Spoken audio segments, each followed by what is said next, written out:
La pluie tombait à torrents sur ce carrefour très fréquenté. Les voitures, en passant, projetaient des éclaboussures d'eau partout. Sous un morceau de carton déchiré, une femme était assise sur le sol froid.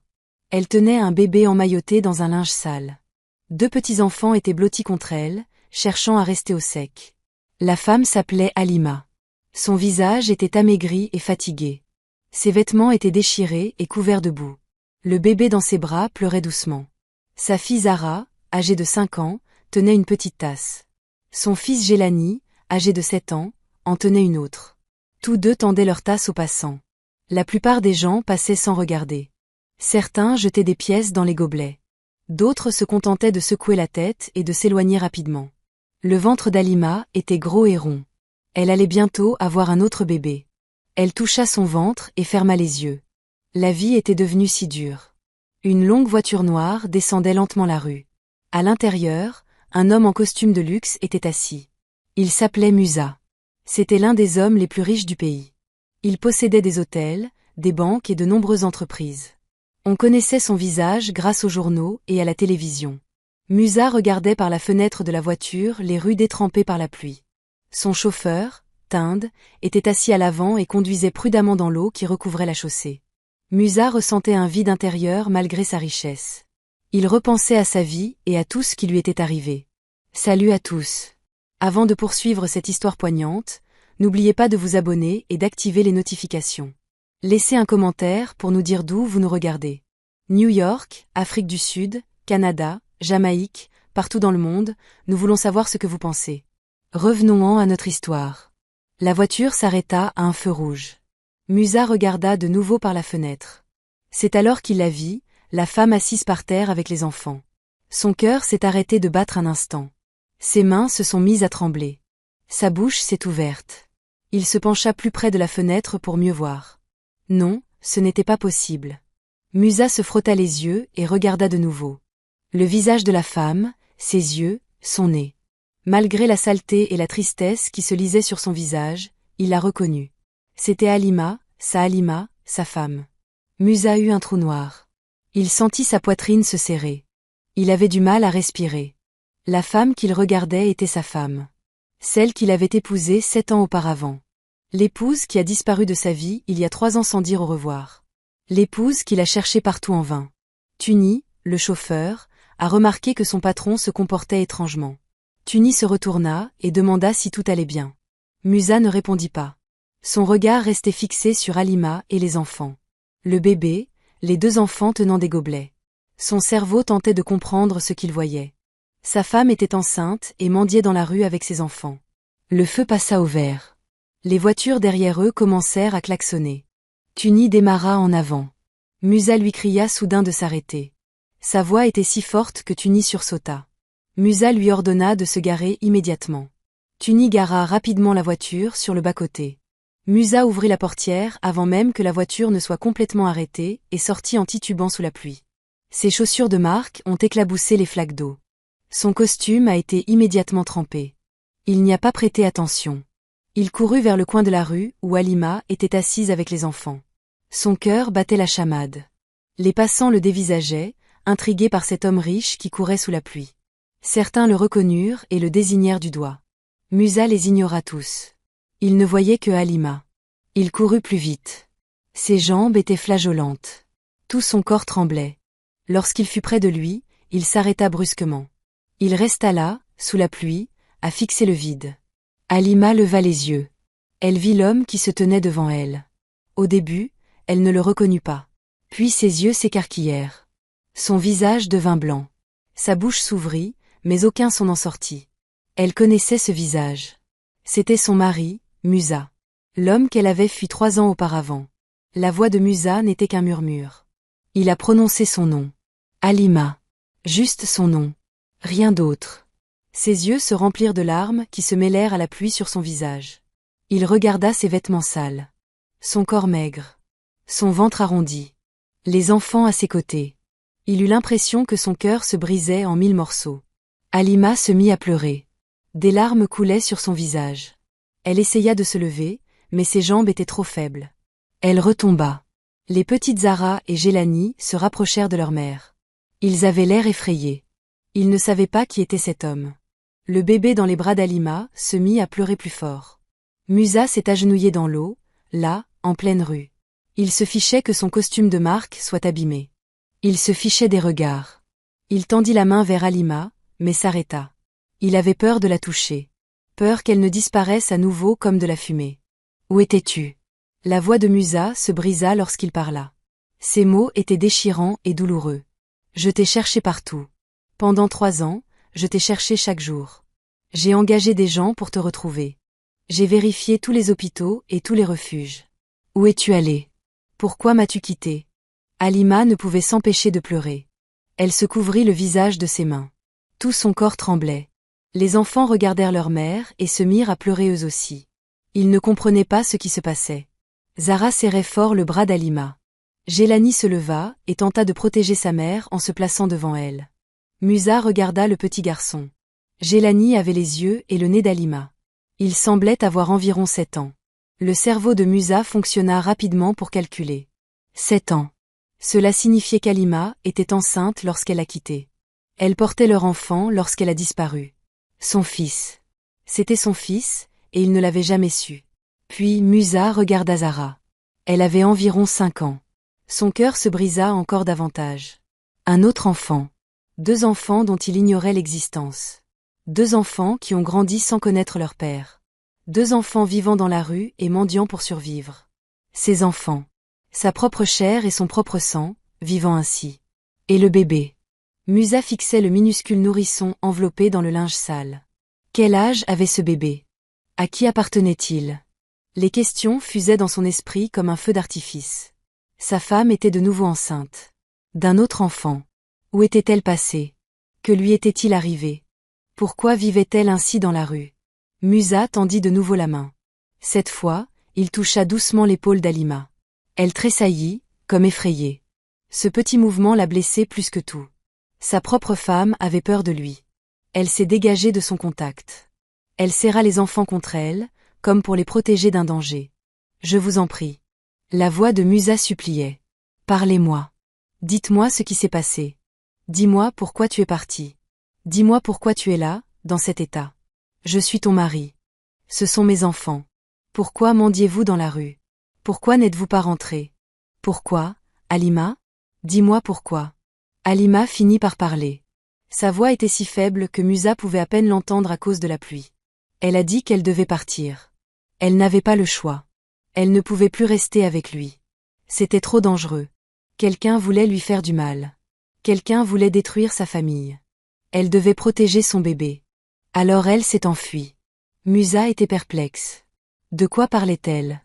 Qui voulait lui faire du mal? Pourquoi quelqu'un voudrait-il détruire sa famille? Il avait de l'argent et du pouvoir. Il pouvait la protéger de n'importe qui. Pourquoi s'était-elle enfuie au lieu de lui dire la vérité? Rien de ce qu'elle disait n'avait de sens pour lui. Il avait besoin d'explications claires. Mais avant qu'Halima n'ait pu en dire plus, Tindi, le chauffeur, arriva en courant. Il tenait un grand parapluie. Il le posa sur Musa pour le protéger de la pluie. Tindi parut choqué en voyant Halima. Il la reconnut lui aussi. C'était la femme de Musa, disparue 3 ans auparavant. Tout le monde dans la maison la connaissait. Tout le monde se demandait ce qui lui était arrivé. Tindi fixait les enfants du regard.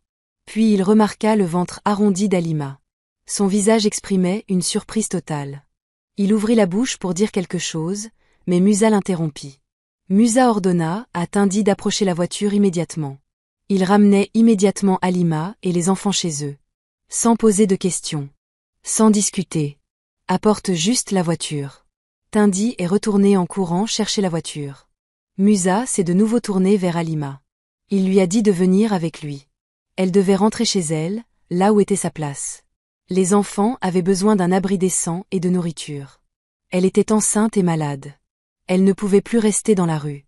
Quoi qu'il se soit passé, ils allaient arranger les choses ensemble. Halima secoua la tête en signe de refus. Elle dit qu'elle ne pouvait pas retourner en arrière. Ce n'était pas sûr. Il ne comprenait pas. Celui qui voulait lui faire du mal était toujours en liberté. Si elle retournait chez lui, quelque chose de terrible se produirait. Elle devait rester cachée. Elle devait protéger les enfants, même si cela signifiait vivre dans la rue. Musa était frustré. Il éleva un peu la voix. En quoi vivre dans la rue protégeait-il qui que ce soit? Elle mourait de faim. Les enfants souffraient. Elle était enceinte et dormait sous la pluie. Ce n'était pas une protection. C'était une mort lente. Quel que soit le danger qu'elle redoutait, il s'en occuperait. Il était riche et puissant. Personne ne pouvait s'en prendre à sa famille. La voiture noire s'arrêta à leur hauteur. Tinda en sortit d'un bond et ouvrit la portière arrière. Musa se leva. Il prit la petite Zara dans ses bras. Elle hurla et tenta de s'échapper. Elle lui donna des coups de pied et le frappa. Elle ne connaissait pas cet homme étrange. Gélani agrippa sa mère et refusa de la lâcher. Halima supplia Musa de reposer Hara. L'enfant était terrifié, mais Musa n'en fit qu'à sa tête. Il porta Hara jusqu'à la voiture et la déposa sur le siège arrière. Puis il revint chercher Gélani. Le garçon se débattait avec acharnement. Il donnait des coups de poing et des griffures. Mais Musa était bien plus fort. Il prit Gélani dans ses bras et le porta jusqu'à la voiture. Finalement, Musa revint chercher Halima. Elle était assise là, en pleurs, serrant le bébé contre elle. Elle était trop faible pour se battre, trop fatiguée pour courir. Musa l'aida doucement à se relever. Elle pouvait à peine marcher. Il l'enlaça pour la soutenir. Lentement, ils marchèrent ensemble jusqu'à la voiture. Halima pleura sans cesse. Musa aida Halima à s'installer à l'arrière avec les enfants. Il s'assit à côté d'elle. Tindi prit le volant et démarra. Personne ne parlait. Seuls les pleurs des enfants et le bruit de la pluie frappant le toit de la voiture se faisaient entendre. Musa contemplait sa femme et ses enfants. Il avait le cœur brisé. Gélani et Zara serraient leur mère contre elle. Elle regardait Musa avec peur. Ils ne lui faisaient pas confiance. Pour eux, ce n'était qu'un inconnu qui les avait agressés et forcés à monter dans une voiture. Halima leur murmurait des paroles apaisantes. Elle leur a dit que tout irait bien, mais sa voix tremblait. La voiture traversait le quartier huppé de la ville. De hauts immeubles et des boutiques de luxe bordaient les rues. Au bout de 30 minutes, ils arrivèrent devant une immense demeure entourée de hauts portails. Des gardes ouvrirent les portes et la voiture passa. La demeure ressemblait à un palais. L'endroit était magnifique, avec ses jardins, ses fontaines et ses nombreuses fenêtres. La voiture s'arrêta devant l'entrée principale. Des domestiques accoururent avec des parapluies. Ils s'arrêtèrent tous, bouche bée, en voyant Halima. Certains poussèrent un cri d'étonnement. D'autres chuchotèrent entre eux. Tout le monde savait qui elle était. L'épouse disparue était revenue avec ses enfants. Musa est sorti le premier. Il aida Halima à sortir de la voiture. Elle contempla l'immense maison qui se dressait devant elle. Elle se souvenait de cet endroit. Elle habitait ici. J'avais l'impression que c'était il y a une éternité. Maintenant, c'était étrange et effrayant. Ses jambes tremblaient tandis qu'elle marchait. Musa la soutenait de son bras, l'aidant à avancer. Les enfants suivaient de près, se tenant la main. Leurs yeux s'écarquillèrent devant tout ce qui les entourait. Ils n'avaient jamais vu une maison aussi grande. Ils avaient toujours vécu dans de petites pièces et dans la rue. L'endroit semblait sorti d'un rêve. Pourtant, ils étaient toujours effrayés et désorientés. À l'intérieur de la maison, d'autres domestiques attendaient. Musa cria des ordres à tout le monde. Il leur dit de préparer immédiatement les chambres, d'apporter de l'eau chaude pour les bains, d'apporter des vêtements propres. Appelez le médecin tout de suite. Allez chercher à manger dans la cuisine. Il faut que tout le monde se dépêche. Sa voix était forte et impérieuse. Les gens se précipitèrent dans toutes les directions pour obéir. Une vieille femme descendit les escaliers. Elle s'appelait Makena. Elle était la gouvernante en chef et travaillait pour la famille de Musa depuis de nombreuses années. À la vue d'Halima, elle s'arrêta net. Sa main se porta à sa poitrine. Ses yeux se remplirent de larmes. Elle se précipita et serra Halima dans ses bras. Elle dit, « Dieu merci, tu es en vie. Nous te croyions morte. » Makena regarda les enfants sales et le bébé. Elle regarda le ventre arrondi d'Halima. La compréhension se lut sur son visage. Elle ne posa pas de questions. Elle prit immédiatement les choses en main. Elle demanda aux autres domestiques d'emmener les enfants à l'étage pour préparer le bain et le repas. Elle s'occuperait personnellement d'Halima. Tout irait bien désormais. Mais Halima refusa que les domestiques emmènent ses enfants. Elle les serra fort contre elle. Elle déclara que les enfants resteraient avec elle. Ils ne vont nulle part sans elle. Makena comprit. Elle hocha la tête et dit, « Bien sûr. » Toute la famille resterait ensemble. Elle les conduisit tous à l'étage, dans une grande chambre avec salle de bain attenante. Des domestiques apportèrent des seaux d'eau chaude et des serviettes propres. Makena aida Halima à se déshabiller. Les enfants observaient, inquiets. Makena lava doucement la terre et la boue de la peau d'Halima. L'eau de la baignoire avait bruni. Le corps d'Halima était couvert de bleu et de coupures. Elle était si maigre que ses os transparaissaient sous sa peau. Makena pleurait en silence tout en travaillant. Une fois Halima lavée et habillée, ce fut au tour des enfants. Zara et Gélani n'avaient jamais pris de vrai bain auparavant. Ils ne savaient pas quoi faire. Makena leur a montré comment utiliser du savon et se laver les cheveux. Elle était très douce et gentille. Peu à peu, les enfants commencèrent à se détendre. L'eau chaude leur faisait du bien. On prit aussi le bain pour le bébé. C'était une petite fille. Elle a cessé de pleurer une fois propre et au chaud. Makena l'a enveloppée dans une douce couverture. Elle a demandé à Halima comment s'appelait le bébé. Halima a répondu qu'elle s'appelait Amani. Elle n'avait que 3 mois. Makena sourit et dit que c'était un beau nom. Une fois tout le monde propre, les serviteurs apportèrent le repas, du riz, du poulet, des légumes, des fruits et du pain. Il y avait plus de nourriture que les enfants n'en avaient jamais vu de leur vie.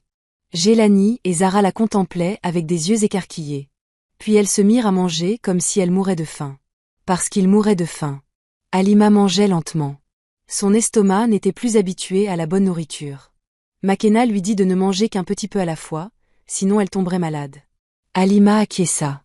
Elle donna le biberon à la petite Amani tout en mangeant. Les enfants continuèrent de manger jusqu'à ce que leur ventre soit plein. Puis ils s'endormirent là, sur le lit, leurs assiettes toujours à la main. Musa, debout dans l'embrasure de la porte, observait la scène. Il n'avait pas dit un mot depuis leur entrée dans la maison. Il se contentait de regarder. Son visage exprimait une douleur immense. Voir sa femme et ses enfants se nourrir comme des bêtes affamées le bouleversa profondément. Comment en était-on arrivé là? Comment sa famille avait-elle pu se retrouver à la rue alors que lui vivait dans le luxe? Le médecin arriva 1 heure plus tard. C'était un médecin privé qui ne travaillait que pour les familles riches. Il s'appelait le docteur Baraza. Il a examiné Halima attentivement. Il a vérifié son rythme cardiaque et sa tension artérielle. Il examina toutes ses coupures et ses ecchymoses. Il scruta son ventre arrondi, écoutant les battements de cœur du bébé. Son visage se fit plus grave à mesure qu'il travaillait. Le docteur Baraza a dit à Musa qu'il devait parler en privé. Ils sont allés dans une autre pièce et ont fermé la porte. Le médecin a déclaré qu'Halima était gravement dénutrie. Elle était dangereusement maigre pour une femme enceinte. Le bébé qu'elle portait risquait d'avoir des problèmes, car Halima ne s'alimentait pas correctement.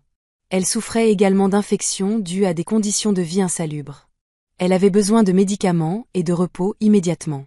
Le médecin a également dit autre chose, quelque chose qui a donné la nausée à Musa. D'après l'examen, le bébé que portait Halima était âgé d'environ 6 mois. Cela signifiait qu'elle était tombée enceinte il y a 6 mois. Musa et Halima n'étaient plus ensemble depuis 3 ans, ce qui impliquait que le père de cet enfant était quelqu'un d'autre. Musa eut l'impression d'avoir reçu un coup de poing dans la poitrine. Il s'affala brutalement sur une chaise. Tout son corps s'engourdit. L'enfant n'était pas le sien. Halima avait eu une liaison avec un autre homme. Sa femme, celle qu'il aimait plus que tout au monde. Elle portait l'enfant d'un autre homme. Cette douleur était pire que tout ce qu'il avait jamais ressenti. Le docteur Baraza a également examiné les enfants. Gélani et Zara étaient également malnutris, mais leur état général était bon. La petite Amani était en sous-poids, mais sinon, elle allait bien. Toutes avaient besoin d'une meilleure alimentation et de vitamines. Ils devaient prendre du poids, mais ils se rétabliraient avec des soins appropriés. Le médecin laissa les médicaments et les instructions, puis rentra chez lui. Musa resta seul dans son bureau. Il se prit la tête entre les mains. Il essayait de comprendre tout ce qui s'était passé aujourd'hui. Quelques heures auparavant, il traversait la ville en voiture.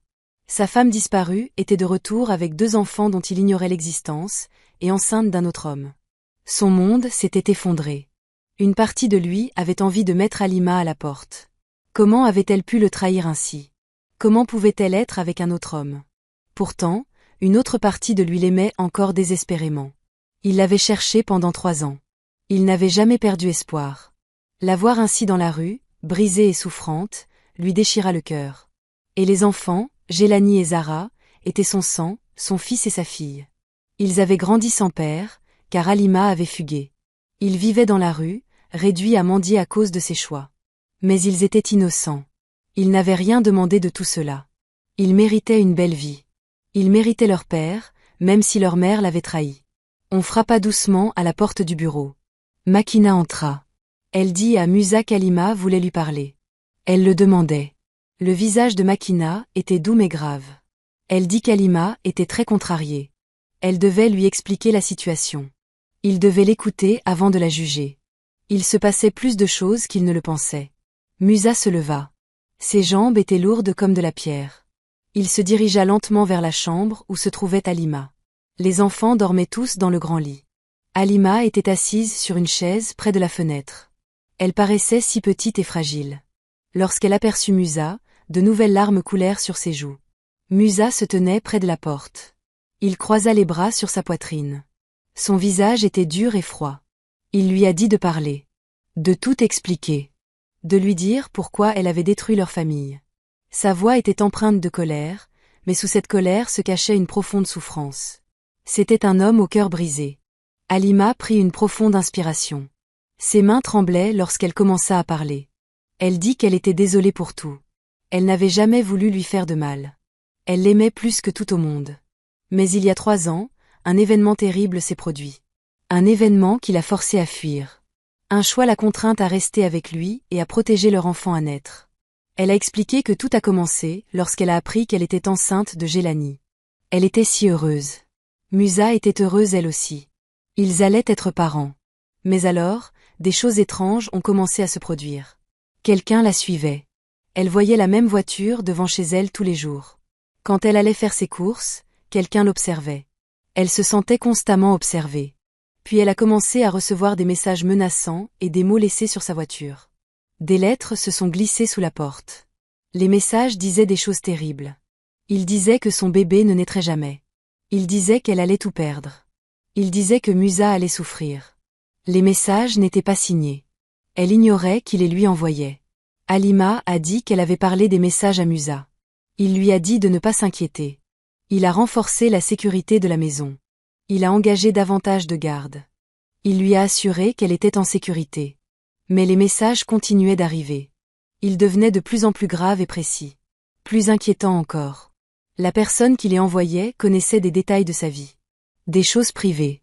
Des choses que seul un proche de la famille pouvait savoir. Une nuit, Halima se réveilla et découvrit une silhouette sombre dans sa chambre, qui l'observait dormir. Elle a crié. La personne a pris la fuite avant qu'on puisse l'attraper. Musa a appelé la police, mais ils n'ont rien trouvé. Aucune preuve. Aucune empreinte digitale. Rien. L'intrus avait disparu comme un fantôme. Après cela, Halima ne put plus dormir. Elle était terrifiée en permanence. Puis vint le pire jour. Halima était enceinte de 7 mois. Elle se rendit à l'hôpital pour un contrôle. Sur le chemin du retour, sa voiture a été forcée de quitter la route par un autre véhicule. Ce dernier l'a percutée par l'arrière. Elle a fini sa course contre un mur. L'airbag lui a sauvé la vie. Mais elle a été transportée d'urgence à l'hôpital. Les médecins ont dit qu'elle avait failli perdre son bébé. Quelques minutes de plus et elle et Gélani seraient morts. La police a enquêté et a conclu à un simple accident. L'autre conducteur a prétendu que ses freins avaient lâché. Mais Halima savait la vérité. Ce n'était pas un accident. Quelqu'un a tenté de la tuer. Quelqu'un a tenté de tuer son bébé. Et personne ne la protégeait. Ni la police, ni les agents de sécurité. Elle se sentait complètement seule et terrifiée. Après cela, Halima était désespérée. Elle savait qu'elle devait partir. Si elle restait, son bébé mourrait. Peut-être qu'elle mourrait elle aussi. Ceux qui la poursuivaient ne s'arrêteraient pas. Ils avaient déjà franchi tous les dispositifs de sécurité. Ils sont entrés dans la maison. Ils l'ont forcée à quitter la route. La prochaine fois, elle risque de ne pas survivre. Son bébé risquait de ne pas survivre. Alors, un jour où Musa était en voyage d'affaires, Halima prépara un petit sac. Elle n'a pris qu'un peu d'argent. Pas assez pour que Musa s'en aperçoive tout de suite. Elle est partie au milieu de la nuit. Elle n'a dit à personne où elle allait. Elle ne pouvait pas prendre le risque que quiconque le sache. Car elle croyait que la personne qui cherchait à lui faire du mal. C'était quelqu'un de proche de la famille. Halima a disparu dans la ville. Elle logeait dans des hôtels bon marché sous de faux noms. Elle s'est teint les cheveux. Elle a changé de vêtements. Elle est devenue invisible. Quand elle n'a plus eu d'argent, elle a commencé à vivre dans des refuges. Puis elle a accouché de Gélani dans un hôpital public. Elle n'avait pas d'argent pour une chambre privée. Aucun membre de sa famille n'était avec elle. Elle était complètement seule. Après la naissance de Gélani, la vie est devenue encore plus difficile. Elle ne trouvait pas de travail. Parce qu'elle n'avait pas de papier. Elle cachait son identité. Elle ne pouvait pas utiliser son vrai nom. Sinon, n'importe qui la trouverait. Elle changeait constamment de lieu. Parfois, elle logeait chez des gens bienveillants qui l'aidaient. Parfois, elle dormait dans la rue. Elle faisait tout ce qu'il fallait pour survivre et protéger Gélani. 2 ans après la naissance de Gélani, Halima fit la connaissance d'un homme nommé Udo. Lui aussi vivait dans la rue. Il avait perdu son emploi et son logement. Il était gentil avec elle. Il partageait sa nourriture avec elle. Il les a protégés, elle et Gélani. Ils sont devenus amis. Puis, peu à peu, leur relation est devenue plus qu'amicale. Halima était seule et effrayée. Udo l'a rassurée. C'est ainsi que Zara est née. Mais Udo avait un problème d'alcool. Il disparaissait pendant des jours. Parfois, il revenait. Colérique et violent. Halima avait peur de lui. Quand Zara avait 1 an. Udo a disparu et n'est jamais revenu. Halima n'a jamais su ce qui lui était arrivé. Peut-être est-il mort. Il est peut-être simplement parti. Elle se retrouvait seule avec ses 2 enfants. Puis, il y a 6 mois, un drame s'est produit. Halima dormait avec ses enfants dans un bâtiment abandonné. 3 hommes s'y sont introduits par effraction pendant la nuit. Ils étaient ivres ou sous l'emprise de stupéfiants. Ils l'ont agressée. Ils l'ont très malmenée. Ses enfants ont assisté à la scène en pleurant. Mais ils étaient trop petits pour l'aider. Après le départ des hommes, Halima gisait là, brisée et ensanglantée. C'est ainsi qu'elle est tombée enceinte. Musa écoutait le récit d'Halima. Des larmes coulaient sur son visage. Ses mains étaient si serrées que ses jointures étaient blanches. Il sentait une rage brûlante le consumeur de la tête aux pieds. Une rage contre celui qui l'avait menacé. En rage contre les hommes qui l'ont agressé. En rage contre lui-même pour ne pas l'avoir protégé. Pour ne pas l'avoir retrouvé. Pour l'avoir laissé souffrir ainsi. Halima termina son récit. Elle regarda Musa d'un regard vide. Elle a dit qu'elle comprenait s'il la détestait. Elle comprenait s'il voulait qu'elle parte. Elle avait fait tellement d'erreurs. Elle aurait dû lui faire davantage confiance. Elle aurait dû tout lui dire. Mais elle avait tellement peur. Elle ne pensait qu'à protéger Gélani. Puis Zara. Et maintenant Amani. Ses enfants étaient tout pour elle. Elle disait que le bébé qu'elle portait avait été conçu dans la violence. À chaque fois qu'elle le sentait bouger. Elle se souvenait de cette nuit terrible. Mais ce n'était encore qu'un bébé. Une vie innocente. Elle ne pouvait pas lui faire de mal. Alors elle décida de le garder, même si elle n'avait ni argent ni maison. Même si porter cet enfant lui rendait la vie 10 fois plus difficile. Car elle ne pouvait se résoudre à tuer un enfant innocent, quelles que soient les circonstances de sa conception. Musa resta muet. Il s'approcha de la fenêtre. Son corps tout entier tremblait. Il avait envie de tout casser. Il avait envie de hurler. Il voulait retrouver ceux qui avaient menacé sa femme et les anéantir. Il voulait retrouver les hommes qui l'avaient agressé et les faire souffrir. Mais surtout, il rêvait de remonter le temps et de tout réparer. Empêcher Halima de partir. Protéger-la mieux. Changer le passé. Mais il ne pouvait pas changer le passé. Il ne pouvait s'occuper que du présent. Sa femme était de retour. Brisée et traumatisée, mais vivant. Ses 2 enfants dormaient sur le lit. Des enfants innocents qui avaient souffert à cause des choix des adultes. Et un autre bébé allait arriver. Un bébé conçu dans la violence, mais vivant. Encore innocent. Elle méritait encore d'être prise en charge. Musa devait décider quoi faire. Il se retourna pour regarder Halima. Il revit la femme qu'il avait épousée 7 ans plus tôt. La femme dont il était tombé amoureux. La femme qui le faisait rire et qui remplissait ses journées de joie. Mais il voyait aussi un étranger. Quelqu'un qui avait vécu une vie complètement différente pendant 3 ans. Quelqu'un qui avait subi des horreurs qu'il ne pouvait qu'imaginer. Une femme qui avait eu des enfants d'un autre homme. Pourrait-il lui pardonner? Pourrait-il accepter ses enfants comme les siens? Pourrait-il élever un enfant qui n'était pas de son sang? Un enfant conçu suite à l'agression de sa femme? Ces questions étaient impossibles. Son cœur et sa raison étaient en conflit. Son cœur disait qu'il l'aimait encore. Sa raison lui disait qu'elle l'avait trahi en étant avec un autre homme et en ayant d'autres enfants. Musa parla doucement. Il a dit qu'il avait besoin de temps pour réfléchir. Il ne la mettrait pas à la porte. Elle et les enfants pourraient rester dans la maison. Ils auraient de la nourriture, des vêtements et des soins médicaux. Mais lui, il avait besoin d'espace.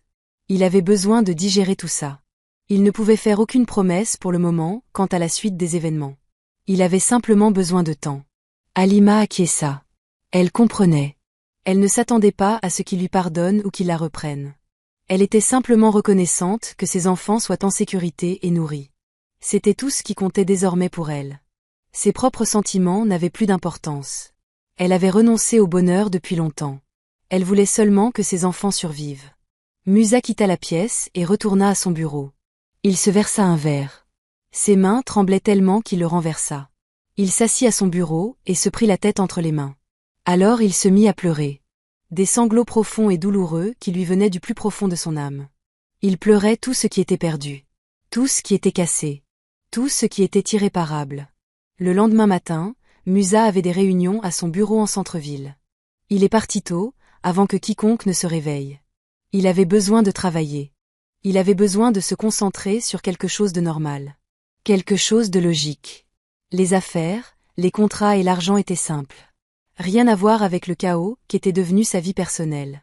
Le travail était son refuge. Au manoir, Halima se réveilla avec les enfants. Makena apporta le petit déjeuner dans la chambre. Des fruits frais, des œufs, du pain et du jus. Les enfants mangèrent avec appétit. Ils commençaient à comprendre qu'ils seraient peut-être nourris tous les jours désormais. Peut-être n'avaient-ils plus besoin d'avoir faim. Cette prise de conscience les fit sourire pour la première fois. Makena avait également apporté des vêtements neufs pour chacun. Simples mais propres et de bonne qualité. Elle a aidé Halima à habiller les enfants. Jelani a eu un pantalon et une chemise. Zara a reçu une jolie robe. La petite Amani a reçu de doux vêtements pour bébé. Halima a reçu une robe de maternité confortable. Une fois habillés, ils ressemblaient à une famille normale, pas à des sans-abri. Makena emmena les enfants visiter la maison. C'était immense, avec de nombreuses pièces. Il y avait une bibliothèque remplie de livres et une salle de jeu avec des jouets. Une grande cuisine embaumait le pain frais. À l'extérieur, un jardin fleuri et arboré. Jelani et Zara couraient partout, découvrant les lieux. Ils n'en revenaient pas d'être autorisés à être là. C'était comme de la magie. Mais Halima n'arrivait pas à se détendre. Elle continuait de scruter les portes et les fenêtres. Elle restait à l'écoute du moindre bruit étrange. La peur qui l'habitait depuis 3 ans ne l'avait pas quittée. Même si elle vivait désormais dans une grande maison, elle avait toujours l'impression d'être observée. Que quelqu'un attendait. Le danger était toujours présent. Elle le sentait. Dans l'après-midi, Musa rentra plus tôt que prévu. Il avait l'air fatigué, les yeux rouges comme s'il n'avait pas dormi. Il trouva Halima assise dans le jardin, observant Jelani et Zara jouer. Il s'assit sur une chaise près d'elle. Ils restèrent longtemps silencieux, observant les enfants ensemble. Finalement, Musa rompit le silence. Il dit qu'il avait réfléchi toute la nuit et toute la journée. Il avait des questions auxquelles Halima devait répondre. Des questions importantes. La première était la suivante. Qui, selon elle, la menaçait 3 ans auparavant? Qui avait accès à leur maison? Qui connaissait des détails intimes de leur vie? Qui aurait pu vouloir lui faire du mal, à elle ou à leur bébé?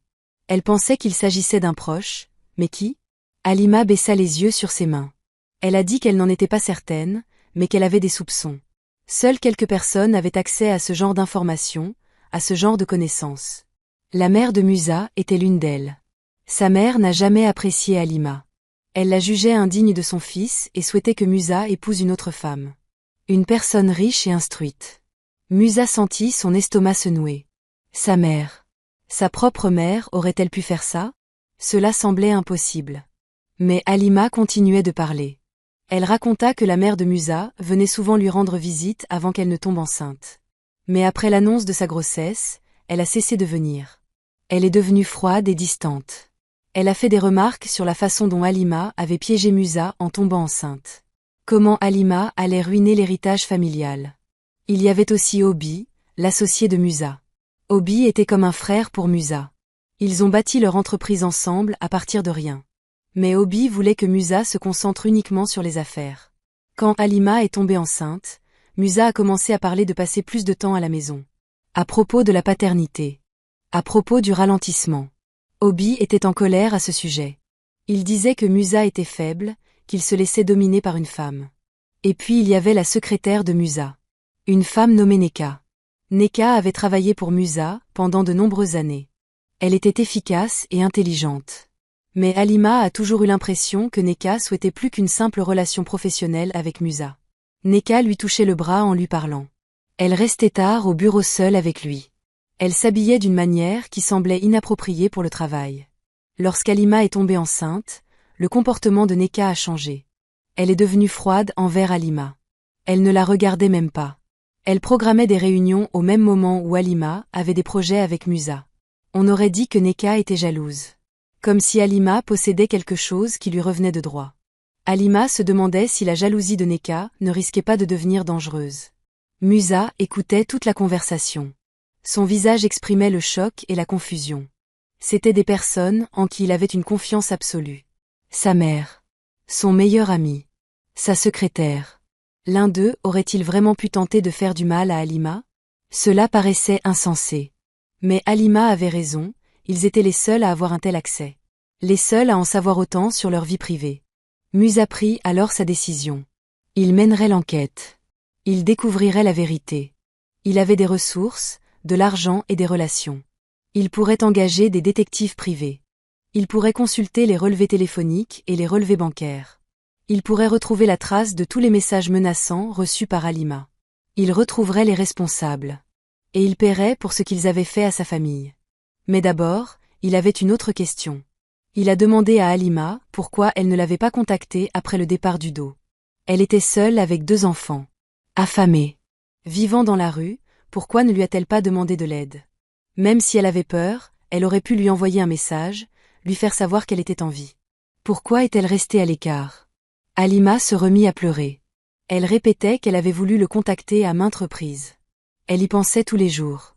Mais elle avait honte. Elle avait eu un enfant d'un autre homme. Zara n'était pas l'enfant de Musa. Comment pouvait-elle revenir avec l'enfant d'un autre et demander de l'aide? Elle pensait que Musa la haïrait, la rejetterait et la chasserait. Elle est donc restée à l'écart, même si cela impliquait des souffrances. De plus, elle avait encore peur. Les menaces ont cessé après son départ. Cela la convainquit que fuir était la bonne décision. Si elle revenait, les menaces recommenceraient peut-être. Peut-être que celui ou celle qui avait voulu lui faire du mal auparavant irait jusqu'au bout cette fois-ci. Et maintenant, elle avait 2 enfants à protéger au lieu d'un. Elle ne pouvait pas risquer leur vie, même si cela signifiait vivre dans la pauvreté. Musa ressentait un mélange de colère et de tristesse. Il comprenait sa peur, mais il était aussi frustré. Si seulement elle lui avait fait davantage confiance. Si elle lui avait tout dit au lieu de s'enfuir, ils auraient pu trouver une solution ensemble. Mais elle a choisi d'affronter tout cela seule. Et à cause de ce choix, des années ont été gâchées. Leur famille a été brisée. Et maintenant, tout est si compliqué que rien ne pourra peut-être jamais s'arranger. Les semaines suivantes furent étranges pour tous les habitants de la maison. Halima et les enfants restaient la plupart du temps dans leur chambre. Les enfants commencèrent à se détendre davantage. Ils ont appris qu'ils auraient à manger tous les jours. Ils ont appris que personne ne leur ferait de mal. Ils ont commencé à sourire et à jouer comme des enfants normaux. Mais Halima ne parvenait pas à se détendre. Elle restait constamment aux aguets. Toujours inquiète. Musa engagea les meilleurs détectives privés du pays. Il leur fournit toutes les informations dont Halima se souvenait, notamment les dates des messages de menaces. Détails concernant son accident de voiture. Nom de toutes les personnes ayant eu accès à leur domicile. Les enquêteurs se sont immédiatement mis au travail. Ils ont interrogé des gens. Ils ont visionné d'anciennes images de vidéosurveillance. Ils ont examiné des dossiers et des relevés téléphoniques. Pendant ce temps, Musa commença à surveiller les 3 personnes qu'Halima soupçonnait. Sa mère, son associé Obi, sa secrétaire, Nika. Il cherchait le moindre signe de culpabilité, le moindre comportement étrange. Tout ce qui aurait pu prouver leur implication. Mais tout le monde a fait comme si de rien n'était. Sa mère a appelé pour prendre de ses nouvelles. Obi a parlé d'affaires. Nika a fait son travail efficacement, comme toujours. Personne ne semblait coupable. Un enquêteur a fait une découverte intéressante. La voiture qui a forcé Halima à sortir de la route il y a 3 ans était immatriculée au nom d'une société de location. La personne qui l'avait louée avait utilisé une fausse pièce d'identité. Mais la société de location conservait des copies des enregistrements de vidéosurveillance. L'enquêteur a retrouvé les images datant de 3 ans. On y voyait une femme louer la voiture. Une femme portait des lunettes de soleil et un chapeau pour dissimuler son visage. Mais l'enquêteur a amélioré l'image. La femme avait une cicatrice distinctive sur la main gauche. Une petite cicatrice en forme de croissant de lune. Musa regarda la photo. Un frisson le parcourut. Il connaissait cette cicatrice. Il l'avait vue 1000 fois. Elle se trouvait sur la main gauche de sa secrétaire, Nika. Elle l'a attrapée lors d'un accident de cuisine quand elle était jeune. Elle lui a raconté l'histoire une fois. Il n'y avait pas de doute. C'est Nika qui avait loué la voiture avec laquelle on a tenté de tuer Halima et Jelani. Nika a essayé d'assassiner sa femme. Musa se sentait mal. Nika travaillait pour lui depuis 8 ans. Il lui faisait une confiance absolue. Son emploi du temps, notamment. Ses mots de passe. Ses informations privées. Elle avait accès à sa maison. Elle savait où Halima était allée et à quelle heure. Elle aurait facilement pu envoyer les messages menaçants. Elle aurait pu engager quelqu'un pour s'introduire par effraction dans la chambre. Il aurait pu tout arranger. Et il ne l'a jamais soupçonné. Pas une seule fois. L'enquêteur a poursuivi ses investigations. Il a découvert que Nika avait effectué plusieurs retraits d'argent importants, à peu près au même moment que l'envoi des messages menaçants. Des retraits qui ne correspondaient pas à ses dépenses habituelles. Comme si elle payait quelqu'un pour quelque chose. Peut-être quelqu'un pour suivre Halima. Pour lui faire peur. Pour pénétrer par effraction dans la maison. Les preuves s'accumulaient.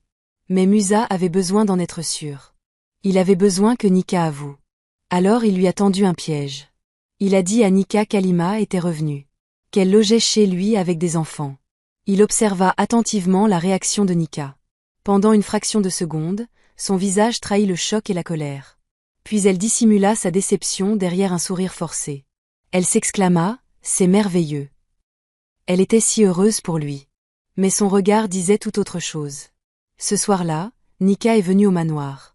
Elle a dit qu'elle voulait souhaiter la bienvenue à Halima. Apporte-lui un cadeau. Mais Musa avait fait installer des caméras de sécurité partout. Des caméras dont Nika ignorait l'existence. Il voulait voir sa réaction. Il lui dit qu'Halima se reposait à l'étage. Nika pouvait monter et la saluer. Il attendrait dans son bureau. Nika monta à l'étage. Les caméras la suivirent. Elle descendit le couloir en direction de la chambre d'Halima. Mais au lieu de frapper à la porte, elle s'arrêta. Elle regarda autour d'elle pour s'assurer que personne ne l'observait. Puis elle sortit quelque chose de son sac à main. Une seringue. Une seringue remplie d'un liquide transparent. Les caméras ont tout filmé. Nika ouvrit doucement la porte de la chambre. À l'intérieur, Halima dormait sur le lit. Les enfants jouaient dans une autre pièce avec Makena. Nika s'approcha lentement du lit. Son visage exprimait une haine pure. Elle leva la seringue. Elle allait injecter à Halima le poison contenu dans cette aiguille. Elle allait achever ce qu'elle avait commencé 3 ans plus tôt. Mais avant qu'elle ne puisse agir, Musa fit irruption dans la pièce. Il observait la scène depuis son bureau, grâce aux caméras de surveillance. Il monta les escaliers en courant dès qu'il aperçut la seringue. Il saisit le bras de Nika et le tordit violemment. Elle hurla et laissa tomber la seringue, qui tomba sur le sol. Halima se réveilla, confuse, effrayée. Elle vit Nika et se mit à crier elle aussi. Des agents de sécurité accoururent. Ils ont saisi Nika et l'ont immobilisée. Elle se débattait comme une bête sauvage. Elle hurlait qu'Halima méritait de mourir. Halima avait tout gâché. Musa lui appartenait, pas à cette femme sans scrupules qu'il avait piégée avec un bébé. Son masque était désormais complètement tombé. Toute la haine et la jalousie jaillissaient de sa bouche comme du poison. Musa appela la police. Pendant qu'ils attendaient, il fit parler Nika. Il avait besoin de tout savoir. Pourquoi avait-elle fait ça? Que espérait-elle obtenir? Nika laissa échapper un rire amer. Elle dit qu'elle aimait Musa depuis des années. Elle travaillait à ses côtés, l'aidait à bâtir son empire.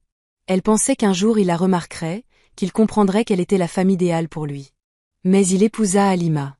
Nika a dit qu'elle avait d'abord essayé de l'accepter. Qu'elle avait essayé de rester professionnelle. Mais ensuite, Halima est tombée enceinte. Et Musa changea. Il s'adoucit. Il commença à parler de sa famille plutôt que de ses affaires. Il a commencé à quitter le travail plus tôt pour être avec sa femme. Nika avait l'impression de le perdre, de perdre l'avenir qu'elle avait imaginé pour elle-même. Elle décida donc de régler le problème. D'éliminer Halima et le bébé. Elle engagea des hommes pour suivre Halima. Envoyer des messages menaçants. S'introduire chez elle et lui faire peur. Elle voulait qu'Halima perde le bébé à cause du stress. Face à l'échec de cette stratégie, elle décida d'agir plus directement. Elle loua elle-même une voiture et força Halima à sortir de la route. Elles pensaient que l'accident tuerait Halima et le bébé. Mais elles ont survécu. Halima, elle, s'est enfuie. Après la disparition d'Halima, Nika a cru avoir gagné. Elle pensait pouvoir enfin avoir Musa. Elle est restée près de lui. Elle l'a réconforté pendant son deuil. Elle pensait qu'il finirait par se tourner vers elle. Mais il ne l'a jamais fait. Il est resté fidèle à sa femme disparue. Je l'aimais encore. Je la cherchais encore. Cela rendait Nika encore plus furieuse. Folle de jalousie, elle sut qu'elle devait agir vite lorsqu'elle apprit le retour d'Halima. Si cette dernière révélait tout à Musa, la vérité éclaterait au grand jour. Elle décida donc de tuer Halima une fois pour toutes. Elle apporta la seringue empoisonnée. Elle ferait croire qu'Halima était morte des suites de complications liées à sa grossesse. Personne ne soupçonnait de meurtre. Mais Musa l'a surprise avant qu'elle ne puisse commettre son crime. La police est arrivée et a arrêté Nika. Ils ont saisi la seringue comme preuve. Ils ont recueilli les témoignages de tous les participants. Nika a été inculpée de tentative de meurtre. Plusieurs chefs d'accusation. Les preuves contre elle étaient accablantes. Les relevés de la voiture de location. Les relevés financiers. Les images de vidéosurveillance de ce soir. Elle irait en prison pour très longtemps. Sa vie était finie. Après le départ de la police, Musa alla chercher Halima.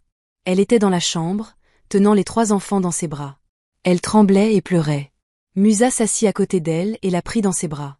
Il la serra fort dans ses bras. Il s'excusa amèrement de ne pas l'avoir protégée plus tôt. Il n'avait pas réalisé la gravité du danger. Il la regrettait, elle avait dû fuir et souffrir pendant 3 ans à cause de son échec.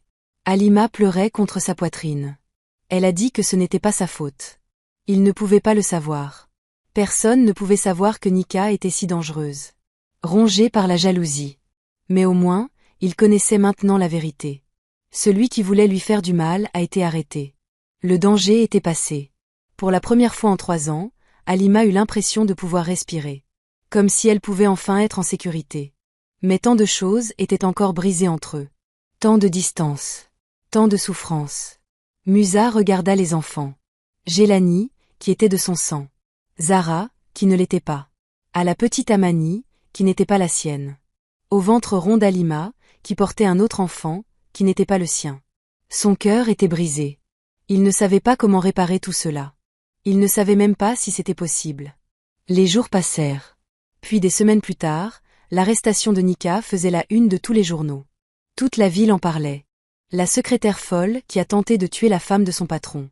Les rumeurs et les spéculations allaient bon train. Certains accusaient Nika. Certains reprochaient à Halima d'être trop belle. D'autres reprochaient à Musa de ne pas voir ce qui se passait. Chacun y allait de son avis. Mais à l'intérieur de la demeure, la famille tentait de se reconstruire. Musa passait plus de temps chez lui. Il travaillait depuis son bureau aménagé dans la maison au lieu d'aller en ville. Il voulait être là. Pour s'assurer qu'Halima et les enfants étaient en sécurité. Pour apprendre à connaître son fils Gélani. Pour tenter de comprendre ce qui était arrivé à sa famille. Mais c'était difficile. Chaque fois qu'il regardait Hara, il voyait Udo. Un homme qu'il n'avait jamais rencontré. Un homme qui était avec sa femme. Gélani commença peu à peu à se rapprocher de Musa. Le garçon était intelligent et curieux. Il posait des questions à Musa surtout. Sur les affaires. À propos des voitures dans le garage. À propos de l'argent qu'il possédait. Musa répondit patiemment.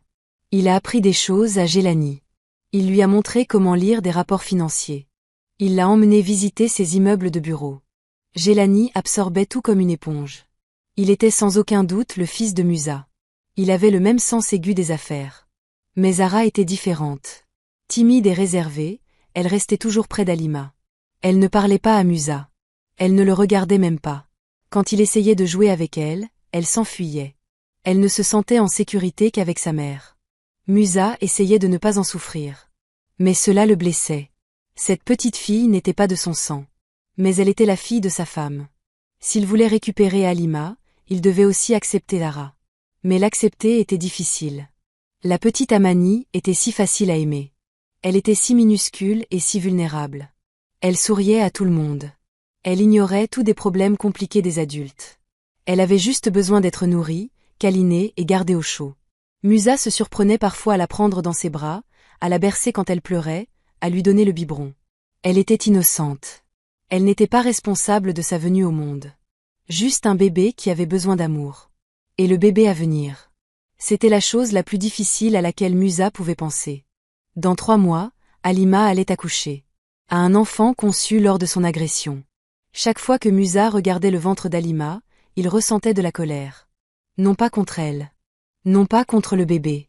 Mais contre les hommes qui lui ont fait du mal. Contre l'univers pour sa cruauté. Il s'en voulait de ne pas l'avoir protégée. La colère le rongeait comme de l'acide. Une nuit, Musa ne put dormir. Il se rendit dans la chambre où dormait Halima. Elle était éveillée elle aussi, assise près de la fenêtre. Le clair de lune rendait son visage pâle et triste. Musa s'assit près d'elle. Il lui demanda si elle allait bien. Elle répondit que oui. Mais ils savaient tous les deux que c'était un mensonge. Aucun des deux n'allait bien. Ils étaient tous les deux brisés, chacun à sa manière. Musa a dit qu'ils devaient parler de l'avenir, de la suite des événements. Halima voulait-elle rester? Tenter de sauver leur mariage? Ou partir et refaire sa vie ailleurs? Il lui apporterait argent et soutien dans tous les cas. Il veillerait à ce qu'elle et les enfants soient pris en charge. Mais il avait besoin de savoir ce qu'elle voulait, ce qu'elle espérait. Halima resta longtemps silencieuse. Puis elle parla doucement. Elle dit qu'elle ne savait plus ce qu'elle voulait. Il y a 3 ans, elle rêvait d'être la femme de Musa. Elle voulait élever leurs enfants ensemble. Elle rêvait d'une famille heureuse et normale. Mais ce rêve était désormais mort. Trop de choses s'étaient passées. Trop d'erreurs avaient été commises. Elle ignorait si ce rêve pourrait un jour renaître. Elle disait comprendre que Musa ne puisse lui pardonner, qu'il ne puisse accepter les enfants qui n'étaient pas les siens. Elle a fait des choses terribles. Elle était avec un autre homme. Elle a eu un enfant d'un autre homme.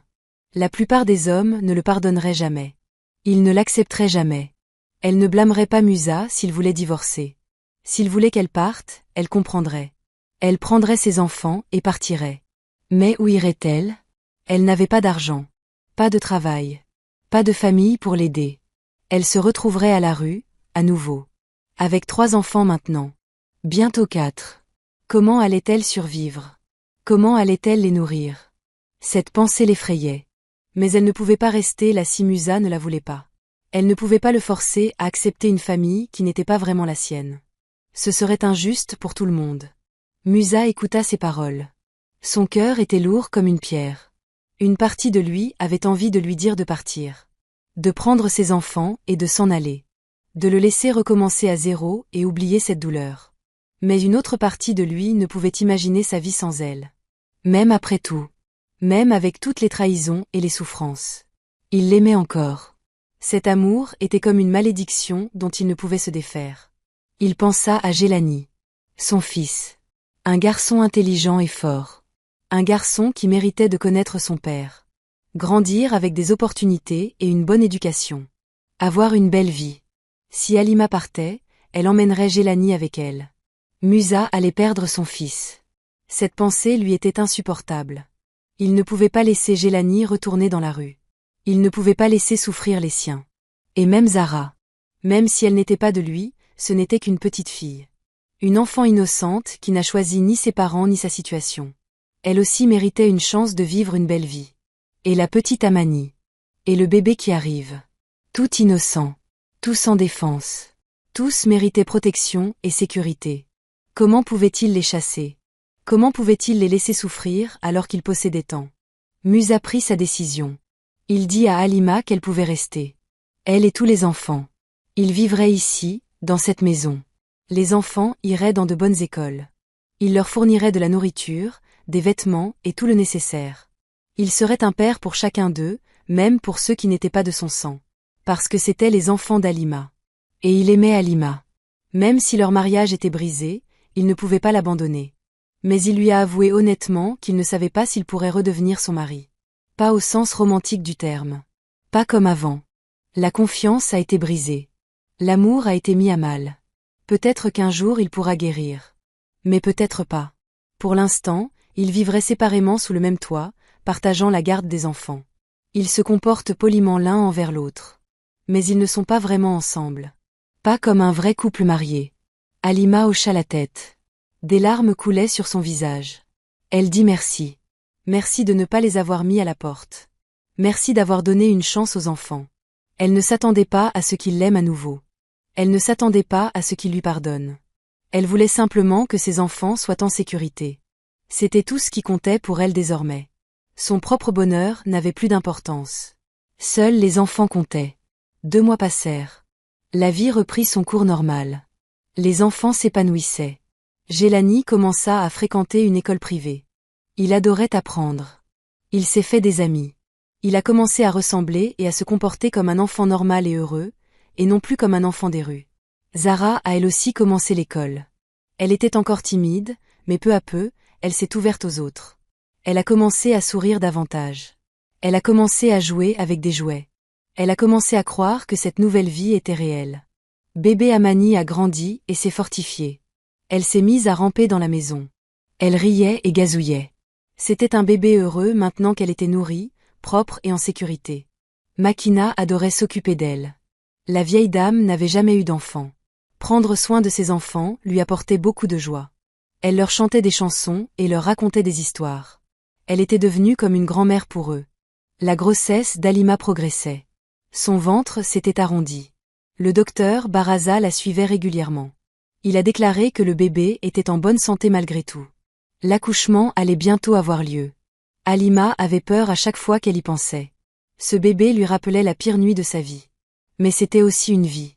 Une vie innocente. Elle essayait de se préparer à l'aimer. Mais elle ne savait pas si elle en serait capable. Musa garda ses distances avec Halima.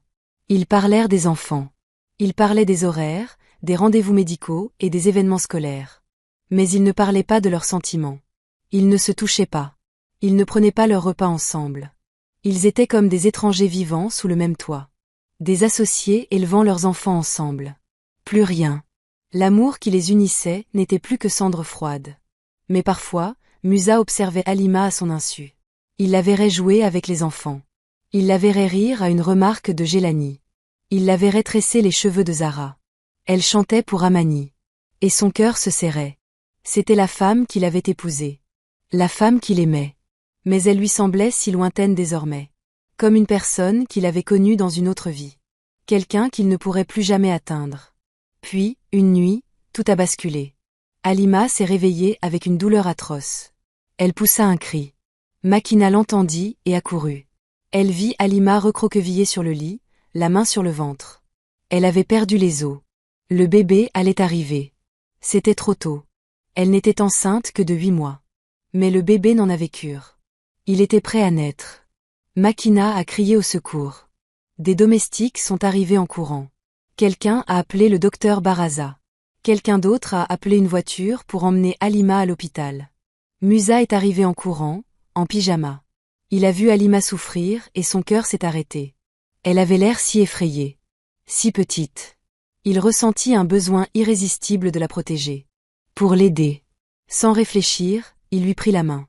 Il lui dit que tout irait bien. Il était là. Elle n'était pas seule. Ils ont emmené Halima à la voiture. Musa monta à côté d'elle, lui tenant toujours la main. Tinda conduisit aussi vite qu'il le put dans les rues sombres. Halima serra si fort la main de Musa que celle-ci respirait vite. Elle pleurait. Elle disait qu'elle avait peur. Peur du bébé. Peur de la douleur. Peur de tout. Musa lui prit la main et lui dit de respirer. Respire simplement. Concentre-toi sur sa voix. Elle était forte. Elle pouvait le faire. Ils sont arrivés à l'hôpital. Les infirmières ont emmené Halima en toute hâte dans la salle d'accouchement. Musa a commencé à lâcher sa main, mais elle refusait de le lâcher. Elle le supplia de rester. S'il te plaît, ne me laisse pas seule. Je ne peux pas y arriver seule. Ses yeux étaient remplis de peur. Musa regarda les infirmières. Elles dirent qu'il pouvait entrer si elle le souhaitait. Il la suivit donc dans la salle d'accouchement, lui tenant toujours la main. L'accouchement fut rapide et difficile. Halima hurla de douleur. Elle serra si fort la main de Musa, qu'il crut que ses os allaient se briser. Mais il ne la lâcha pas. Il resta à ses côtés tout ce temps. Je lui parlais. Je l'encourageais. J'essuyais la sueur de son visage. Elle était là pour elle, le soutien dont elle avait besoin. Pendant ces heures-là, rien d'autre ne comptait. Pas même le passé. Pas la douleur. Juste l'aider à traverser ce moment. Finalement, le bébé est né. Un petit garçon. Il est sorti en pleurant à chaudes larmes. Les infirmières l'ont lavé et l'ont enveloppé dans une couverture. Ils l'amenèrent à Halima. Elle baissa les yeux vers le bébé. Son visage exprimait une multitude d'émotions. Peur, tristesse, confusion. Ce bébé était né de la violence. Du pire moment de sa vie. Comment pouvait-elle aimer un être né d'une telle obscurité? Mais alors, le bébé ouvrit les yeux. Il leva les yeux vers Halima et quelque chose changea en elle. Ce n'était pas un monstre. Ce n'était pas le mal. Ce n'était qu'un bébé.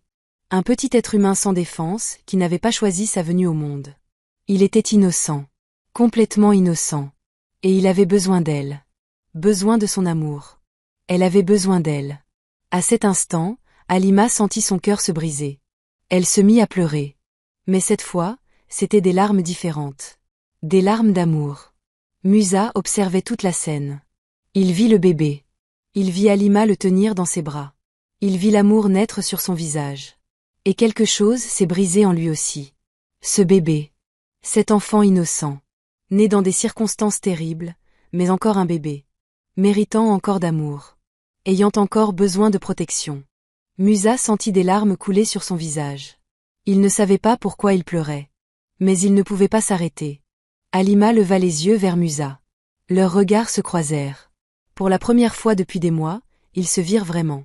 Un lien profond s'est créé entre eux. Tous les murs qu'ils avaient érigés entre eux se sont effondrés à cet instant. Toute la douleur, la colère et la distance se sont dissipées. Ils n'étaient que deux personnes qui avaient traversé l'enfer ensemble. Deux personnes qui avaient survécu. Deux personnes qui savaient encore l'une à l'autre malgré tout. Halima murmura à Musa. Elle lui demanda s'il voulait tenir le bébé. Musa hésita. Ce n'était pas son enfant. Il n'était pas de son sang. Un bébé conçu lorsqu'un autre homme a agressé sa femme. Toute logique lui disait de refuser. Mais son cœur lui disait le contraire. Alors il a tendu la main. Il prit le bébé dans ses bras. Le nourrisson était si petit, si fragile. Il était totalement dépendant des adultes qui l'entouraient. Le bébé leva les yeux vers Musa, ses yeux sombres. Il émit un petit son. Pas des pleurs. Juste un petit gémissement. Et à cet instant, Musa ressentit quelque chose d'inattendu. De l'amour. Pas la même chose que ce qu'il ressentait pour Gélani. Mais de l'amour tout de même. L'amour pour cette vie innocente. Cet enfant qui avait besoin d'un père. Ce bébé qui n'a rien fait de mal. Musa se mit à pleurer encore plus fort. Il serra le bébé contre sa poitrine. Et il prit une décision sur le champ. Il a dit à Halima qu'ils élèveraient cet enfant ensemble. Tous. Tous les enfants. Ils formeraient une famille. Une famille étrange et recomposée, différente de toutes les autres. Mais une famille tout de même. Parce que ces enfants avaient besoin de parents. Et lui et Halima avaient besoin l'un de l'autre. Même si leur amour était abîmé. Même si la confiance était brisée, ils avaient encore besoin l'un de l'autre. Halima pleura et hocha la tête. Elle a dit qu'elle le voulait aussi. Qu'elle voulait réessayer. Qu'elle voulait reconstruire ce qui avait été perdu. Elle savait que ce serait difficile. Elle savait qu'il y avait énormément de dégâts à réparer. Mais peut-être qu'ils y arriveraient. Peut-être que l'amour pouvait survivre même aux pires épreuves. Peut-être que les choses brisées pouvaient être réparées. Peut-être qu'il y avait encore de l'espoir. Le bébé fut nommé Tôt, ce qui signifie lion. Halima choisit ce nom car ce bébé avait survécu contre toute attente. Née des ténèbres, mais toujours forte. Toujours en lutte. Toujours vivante. Tôt était un combattant. Tout comme sa mère. Tout comme toute sa famille. Ils étaient tous des survivants. Tous des combattants. Tous refusant d'abandonner même lorsque la vie tentait de les détruire.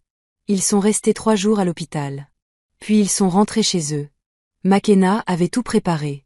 La maison était remplie de fleurs. Les enfants avaient confectionné des pancartes de bienvenue. Gélani et Zara étaient impatients de rencontrer leur petit frère. Ils ne comprenaient pas l'histoire complexe de sa venue au monde.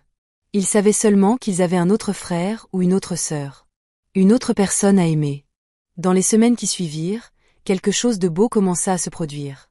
La famille commença à guérir. Lentement. C'était douloureux, certes, mais certain. Musa a passé plus de temps avec tous les enfants. Il lisait des histoires à Zara jusqu'à ce qu'elle finisse par lui faire confiance. Il jouait avec Gélani. Il prenait Amani dans ses bras et la faisait rire. Et il berçait le petit Tôt le soir en lui chantant des berceuses. Halima et Musa recommencèrent à parler. À vraiment parler. À propos de leurs sentiments. À propos du passé. À propos de la douleur qu'ils portaient tous deux. Ils ont suivi une thérapie de couple. Un thérapeute les a aidés à surmonter leur traumatisme et à mieux se comprendre. Je les ai aidés à commencer à pardonner. Ce n'était pas facile. Il y a eu beaucoup de conversations difficiles. Beaucoup de larmes.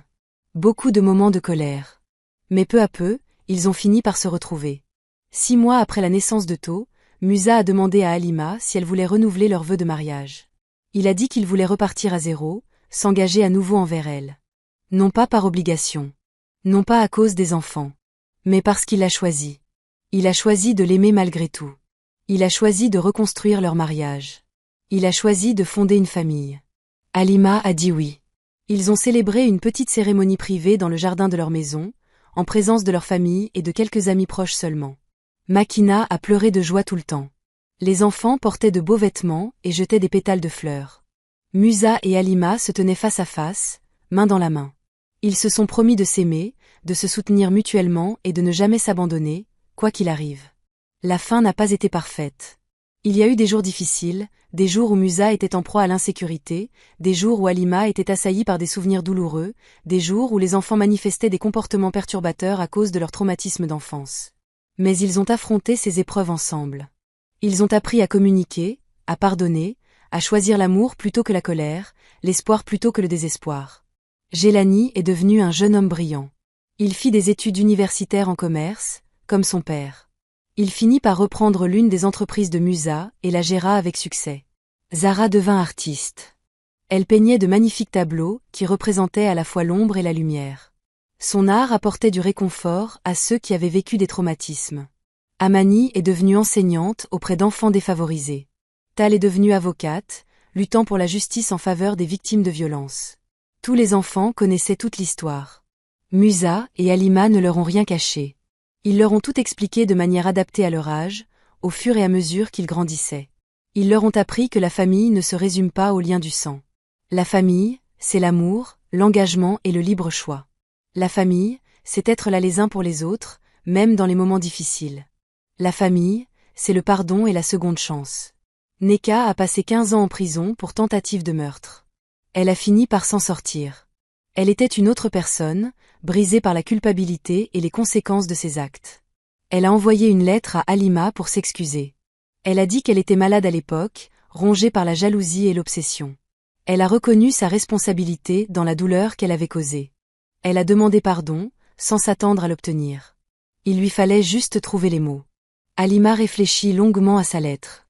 Puis elle répondit. Elle a dit qu'elle pardonnait à Neka, non pas parce que ce que Neka avait fait était acceptable, mais parce que nourrir de la haine revenait à boire du poison en espérant que l'autre en meure. Le pardon était pour la paix intérieure d'Halima, pour sa propre guérison.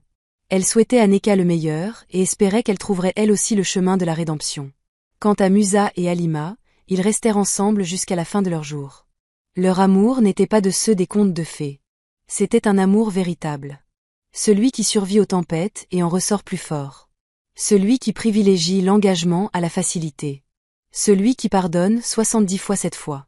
Celui qui dit « Je t'aimerai même dans les moments difficiles, surtout dans les moments difficiles ». Des années plus tard, alors que Musa était un vieil homme, quelqu'un l'interrogea sur sa vie. On lui demanda s'il avait des regrets, s'il aurait souhaité que les choses se soient passées autrement, s'il aurait préféré épouser une autre femme. Une femme sans ce passé compliqué et douloureux. Musa sourit et dit non, il ne changerait rien, car les épreuves l'avaient forgé.